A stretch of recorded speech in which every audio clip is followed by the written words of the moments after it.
So look, I understand that I said in a previous video I didn't want to talk about free agency until we got a little bit closer and things started lining up. But now that we are inching closer to that, we're now in February. The season's now coming to a close. The Super Bowl is set. Now's the time to start really looking at these free agents. Now, I guarantee you by the time that I mention these names, things could change. So just keep that in mind if you're watching this in the future, that I'm recording this and you're going to receive this on the 3rd of February of 2022. So, before we get started, if you could do me a solid favor and like this video, it doesn't take too long to do and helps the channel out a lot, along with subscribing if you are new here. I am trying to hit 10,000 YouTube subscribers by the end of the year, so by subscribing, that would be greatly appreciated. But more importantly, if you want to see me in pain, I would eat 2 of the world's hottest chips if I get to 10,000 subscribers by the end of the year. So we're getting some good pace and traction, so let's keep that up and hit that notification bell, more importantly, so you don't miss out on new content when it drops. Now, let's get back into these wide receivers. So, in case you're wondering, the Dallas Cowboys currently have a situation where 4 of their receivers will be hitting free agency. Those names are Michael Gallup, Cedric Wilson, Noah Brown, and Malik Turner. Now, I do think Dallas will bring back 1 or 2 of those guys. That's not a shocker. But the question is do we really need to get a 3rd guy to come back? And I think that if Michael Gallup does leave, you're going, in my personal opinion, you're going to have to find someone in free agency unless you're going to legitimately consider drafting someone. Especially if these talks about Amari Cooper leaving is another factor. So, the Cowboys are, as of the moment, $5 million over the salary cap. They're probably going to move some money around. I'm not really concerned about that. My question is who can the Cowboys realistically go after? I have a couple names, but more importantly, which ones make sense and which ones would I endorse?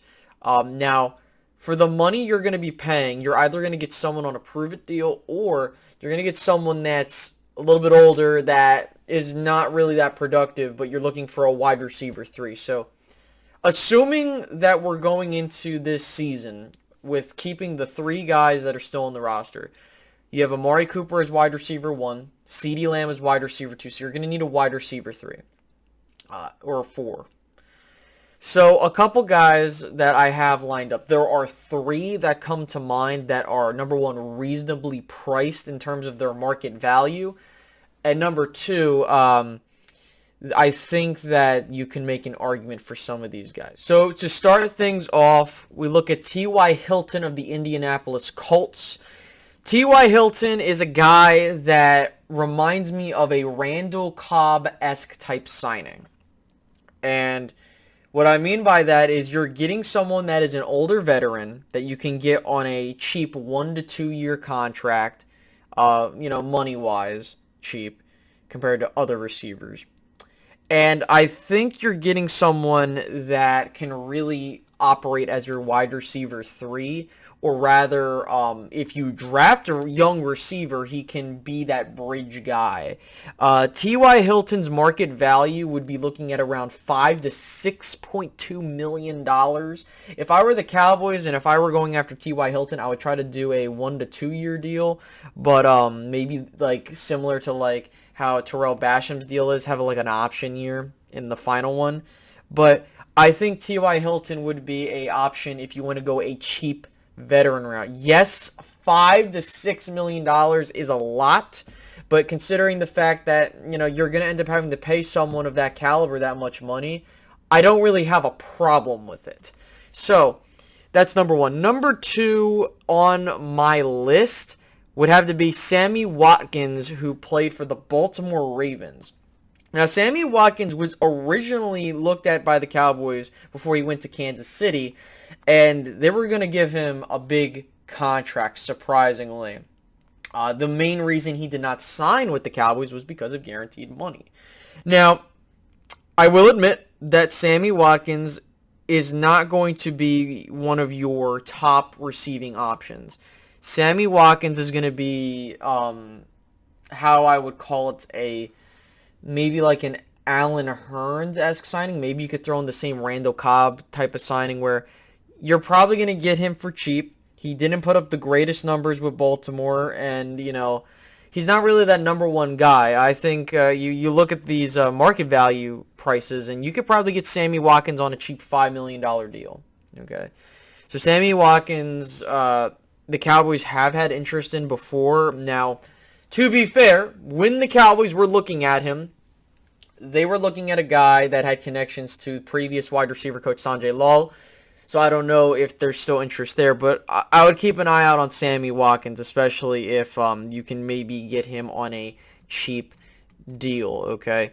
Now, I want to put a little side note in here about Michael Gallup. Now, Michael Gallup, there has been a little bit of rumblings that he could return, and I wouldn't mind having Gallup back. I think that his 2021 campaign really kind of hurt his value, but I still think he's going to be marketed at between $8 to $11 million. But we know the Cowboys are going to lowball him, and so I don't see a way Michael Gallup does return in terms of like the pricier free agents you're looking to acquire this go around. Now, the next guy on my list, now I will say that this is one of the more controversial ones, but there has been some traction, to say the least, on that. And finally, we have an interesting name, the most expensive name of the bunch. And before I even recorded this, I was shocked to hear some news today that there is a legitimate rumor / traction about him coming here playing with Dak Prescott. And that's Juju Smith-Schuster. Now, whether you like Juju Smith-Schuster or not is one thing. And listen, I have my problems with him, with the Corvette bullshit, the TikTok and crap, especially that type of culture that he's coming from in Pittsburgh. But what I will say is that he is a talented receiver, to say the least, okay? Juju Smith-Schuster shines best when he isn't the number one option. And you kind of saw that in the 2 years that he was with Antonio Brown.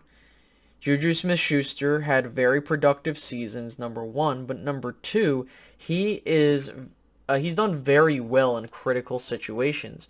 I've heard things where he's a sure-handed slot receiver, according to plenty of people that I've heard, that can be relied on. And we need that. We need someone that can be, like you got Dalton Schultz leaving probably. So I think that, you could use a guy like Juju Smith-Schuster. He's probably going to get another 1-year deal, and if I'm the Cowboys, I would follow suit. But if you really want to save your ass and not have to worry about, dealing with a young receiver again, what I mean by that is drafting another guy. If you don't want to do that, you could possibly put him on a 2-year deal, or one of those deals where it's like a 3-year deal, but the 2 years are guaranteed. You have some options if you're the Cowboys. I think that whether you like it or not, he is a legitimate target. I had him as a target before I did this video, before the season ended, but I know I didn't talk about it a whole lot. But would I want him here in Dallas? I don't really know. I think that this comes down to the type of attitude that he's bringing here. If he's going to continue the antics that he did in Pittsburgh, no. But here's the problem, and this is something that I've been realizing with a lot of these other organizations, and the Cowboys have to understand this. They got to know how to manage personalities, okay? Guys that want to do this type of shit. If you can't do that, then you're not going to be a successful organization.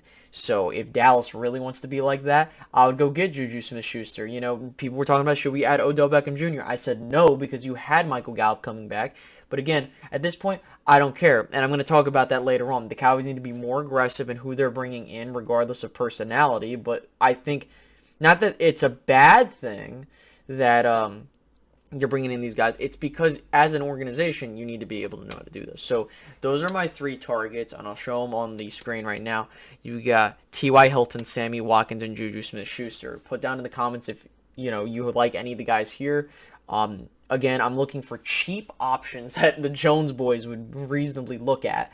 But if you have any other targets, put that down in the comment section below. There's going to be some other names like Emmanuel Sanders and stuff like that. But I'm kind of looking at a a more younger receiver, but, you know, depending on the price point. We'll see how things go. But I hope you guys enjoyed this video. There will be more videos coming about free agency targets. I'll be doing tight ends next. So I'm going to be looking at that. I got a couple names on the list already. So I'll see you guys in the next one. Have a great rest of your day, guys. Bye-bye.